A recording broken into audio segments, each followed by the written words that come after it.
కేవలం 7,999K up to 10 kgs వరకు బరువు తగ్గి అధిక బరువు నుంచి వచ్చే ప్రధాన సమస్యలను దూరం చేసుకోండి. అస్సాం బ్యూటీ తెలుగులో నటించిన 2 సినిమాలు డిజాస్టర్సే. అయితేనేమి కెరియర్ మొదలుపెట్టి 5 సంవత్సరాలు తిరగకుండా సౌత్ లో ఎక్కువ సినిమాలు చేస్తున్న హీరోయిన్ గా టాప్ ప్లేస్ లో ఉంది.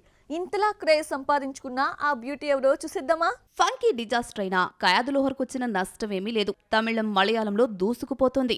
ఒక్క సినిమా తలరాతను మార్చేస్తుంది అనడానికి కయాదు లోహర్ బెస్ట్ ఎగ్జాంపుల్. 4 ఏళ్ల పాటు 4 సినిమాలు చేసిన రాణి గుర్తింపును డ్రాగన్ తీసుకొచ్చింది. ఈ సినిమా తర్వాత కయాదు 3 భాషల్లో 8 సినిమాల్లో నటిస్తూ బిజీ అయిపోయింది. మోడల్ గా కెరీర్ స్టార్ట్ చేసిన అస్సాం బ్యూటీ కయాదు లోహర్ 5 ఏళ్లు తిరగకుండానే సౌత్ ఇండస్ట్రీని ఏలేస్తోంది. కయాదు తెలుగులో అల్లూరి మూవీలో శ్రీ విష్ణుతో జతకట్టిన సినిమా ఫ్లాప్ కావడంతో మరో ఛాన్స్ దక్కలేదు.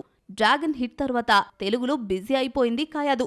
Nani pan India movie the Paradise లో ఛాన్స్ కొట్టేసింది. ఇక తమిళంలో ఇదయం మురళి, ఇమ్మోర్టల్, మంజనది వంటి 3 సినిమాలతో పాటు లేటెస్ట్ గా సూర్యతో జతకట్టే ఛాన్స్ కొట్టేసింది. జై భీమ్ తర్వాత సూర్య దర్శకుడు టీజే జ్ఞానవేల్ కాంబినేషన్ లో రూపొందుతున్న సినిమాలో హీరోయిన్ గా కయాదు సెలెక్ట్ అయింది. కయాదు లోహర్ సౌత్ లో బిజీ హీరోయిన్ గా మారిపోయింది. తమిళంలో 4, మలయాళంలో 3, తెలుగులో 1 మొత్తం 8 సినిమాలు చేస్తోంది. మలయాళంలో ఐఎమ్ గేమ్ మూవీలో దుల్కర్ తో నటిస్తోంది. ఖలీఫా ద ఇంట్రో, తారం వంటి మలయాళ చిత్రాలు చేస్తోంది. తెలుగు స్ట్రైట్ హిట్ పడితే గాని మన స్టార్స్ దృష్టి కయాదుపై పడదు. డ్రాగన్ హిట్ తర్వాత కయాదు జాతకం మారిపోయింది. అప్పటి వరకు 30 లక్షలు తీసుకునే ఈ బ్యూటీ ప్రస్తుతం 2 కోట్లు డిమాండ్ చేసినా 3-4 కోట్లు తీసుకునే హీరోయిన్స్ కంటే తక్కువే. దీంతో కయాదు వరుస ఆఫర్స్ అందుకుంటుంది. సినిమాకి సంబంధించిన అన్ని ప్రమోషన్స్ కు రావడమే కాదు, స్టేజ్ మీద డాన్స్ చేసి హైప్ తీసుకొస్తుంది. కయాదు డాన్స్ లేకుండా ఈవెంట్ జరగదు. ఇలా డైరెక్టర్స్, ప్రొడ్యూసర్స్ హీరోయిన్ అన్న పేరు తెచ్చుకోవడంతో